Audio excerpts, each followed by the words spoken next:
first-person shooters, a genre that will forever hold its rightful place as a pillar of the gaming experience. From selling a console to acting as a dam that contains an immense amount of toxicity from spilling over into the general gaming community, FPS games have truly cemented their place as a permanent genre to stay for years to come. Some of the greatest games of all time have been FPSs. The entire Halo franchise, that's it really? On a more serious note, I've never hid the fact that I enjoy a good FPS game, but seeing as I've enjoyed this genre so much, at times almost too much, I want to understand just why one genre had such an insane stranglehold over not only my childhood, but pretty much my entire gaming career up until this point. The best way I can think of doing that is to essentially just reverse engineer what I would consider the perfect FPS game based on what I enjoy the most out of all the FPS games I've played. Before I get into that, I'd just like to say that I'm in fact not sponsored, and that I just think it'd be cool if you guys subscribed. Anyways, through this video, I'm not trying to say that FPS games were the only thing I ever played. I definitely wore the genre out a bit for myself, but I still enjoy a multitude of non-FPS games. I've played through every single Pokemon game to pass some time. I'm always down to jump around a solid platformer, simulate and manage an entire city, shatter precious ecosystems by overhunting apex predators, or rethink nearly every single one of my life choices when I hop onto a fighting game. Hell, I played through all of Montaro because it gave me funny little achievements I could throw on my Steam profile, and then I did it again when I learned that there was a sequel. What I'm trying to say here is that I'll try pretty much anything, except Genshin Impact.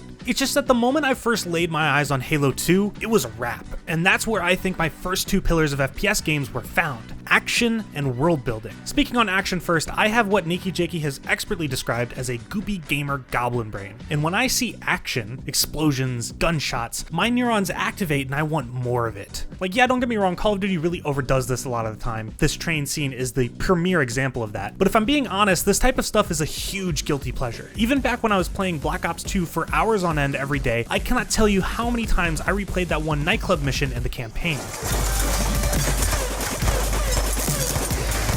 When it comes to world building, I've always enjoyed a game that really sells its world and lore as something bigger than the game itself. I brought it up alongside Halo 2, so that's really my example here, and that's what was always so interesting about Halo 2's story to me and why I still think it's the best story in the franchise. The universe expands so much, and we learn about so many new interesting characters and details that add so many new layers of interest and mystery for me. Back when I played on the Xbox 360, whenever I wasn't wading through the same action set pieces in specific missions of MW3, Black Ops 2, or Halo, I was spending my time reading through Halsey's journal, or looking up theory videos about whoever this mendicant bias guy was. My taste for FPS games didn't really evolve until I got on a computer. See, while console FPS was evolving under titles like GoldenEye and Halo, the PC had already been fucking it up for years beforehand with Wolfenstein, Quake, Doom, Unreal Tournament, Half-Life, and by extension, Counter-Strike. Console FPS games had this issue where they needed to figure out how to translate a mouse and keyboard, which were two entirely separate accessories, into one. GoldenEye laid a really good foundation, but the N64 controller's lack of a second analog stick is built upon by the Duke's dual analog layout and used perfectly for Halo. Also, just to cut in here quick to prevent some comments, up until this point I thought that the original control scheme of Doom 1993 was exclusively on your keyboard, but that's actually not true. I don't know if there's anyone else that needs to hear this, but version 1.0 of Doom, for DOS, included keyboard and mouse support. Wolfenstein 3D as well. There's an entire website that's been set up for this based around a Doom World forums post. The link is in the description. It's a very quick read, but confirms that if you genuinely thought Doom was originally played with only a keyboard and assumed that mouse support was added in later ports and releases as quality of life updates, like me, you were wrong. Anyways, the older PC shooters like Unreal never had to deal with getting a proper control scheme down because they were never all that popular outside of the PC community. Some of the PC titles I mentioned earlier did have notable console releases, yes, but taking Doom as an example here, none of Doom's console releases can really top Gabe Newell, the producer on the first 3 releases of Windows at the time, saying that it was the #1 most used program in the entire US, ahead of Windows 95. And we're not even going to mention the 32X port. Was the port itself bad? I don't know, I've never played it. But that soundtrack is literally ass cheeks.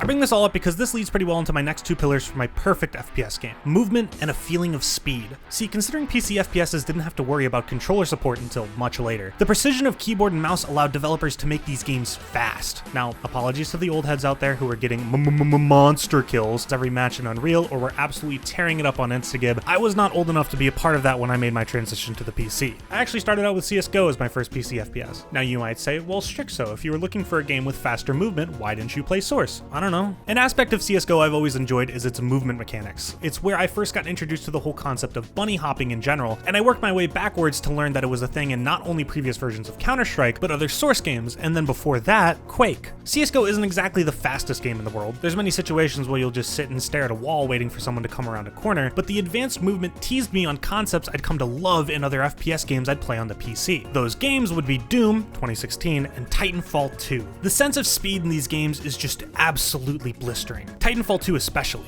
The moment you actually learn how to b-hop in Titanfall 2, it's over. You go from running through these levels to basically flying through them. Doom's sense of speed went from kinda quick to fast when Doom Eternal released. Gone is just normally strafing around an enemy, and replacing it is dashing circles around a group of demons and launching off of monkey bars, the grappling hook. I think you get the point. So recapping here, my perfect FPS is a game that has action, moments that make me feel cool for experiencing them. Can it feel cheesy sometimes? Yes, but I'm there for it anyway. World building, lore in general. While I enjoy a game with a good story, the most important thing overall is gameplay. And while sometimes a game can do both lore and gameplay extremely well, I'm willing to give a game a lot of my time as long as the world is interesting. I gave Destiny 1 like 30 hours of my time when it originally came out before I got really bored and learned the story wasn't going anywhere at all. Movement. I love moving in a game, be it through means built into the game on purpose or on accident. Zipping through maps is something that will never fail to put a smile on my face. Finally, an immense sense of speed baked into that movement adds the cherry on top of my dream FPS experience. The whole reason I ever became a Sonic fan in the first place is because I played Sonic Unleashed and pressed X for the first time during the first day stage. While I don't think there's any FPS that can make me feel as fast as this, seeing titles like Doom Eternal, Dusk, and Titanfall 2 take the cuffs off to let me race around levels as fast as I want, that keeps me coming back to these games. Obviously, there's some extra things that FPS games can do, all listed on screen now, that I immensely appreciate, but they're not as important to me as the things I've outlined throughout this video. With all this in mind, what FPS is currently out right now that fits all of my self-described pillars of the genre? Ultra Kill. It's Ultra Kill. You really should have seen this coming. I've already made a video talking about it, but considering that's like the second video ever on my channel, you shouldn't actually watch it. Stryxo didn't get good until this video right here. The gameplay is absolutely superb. It's blisteringly fast, introduces unique mechanics, and takes others from different games and does its best to improve on them. There's really not much more to be said outside of the review I left it on Steam. The game's good. Considering Ultra Kill is still an in-progress game, there's many other games in this genre alone that I could be looking forward to. I am still holding out hope that Titanfall 3 is going to happen one day. I don't understand why Respawn is so hesitant to give a clear answer as to whether or not they'll make the game in our lifetime. If I ever truly get desperate enough, I could always buy Modern Warfare 2 2022, not to be confused with Modern Warfare 2 2009 or Modern Warfare 2 Remastered, and never mind anyways because $70 fucking for the same Call of Duty experience we've received for the past decade is actually criminal. Honestly, it's a little rough for some of my favorite FPS franchises right now. Obviously COD isn't failing, but that shit is stagnant, and Halo has whatever the fuck is going on with Infinite. With my pillars laid out, why do I play FPS games? Personally, I've grown up in an area that is pretty boring, if I'm being honest. There's not much to do if you don't think staring at a cornfield all day is fun. A lot of my gaming done when I was growing up was escapism, be that from boredom, financial stress, or emotional stress. My pillars for the perfect FPS game have a lot in common with the direct contrast of what was around me in real life. This isn't to say that calmer, slower games didn't have a place to call home in my library. It just makes sense that, for me personally, I'd gravitate towards action, an interesting world, speed, and movement in games with a first-person perspective. But what's important is that for whatever game you play, in any genre, as long as you're having fun, that's what matters. And in short, I play FPS games because I just think they're fun.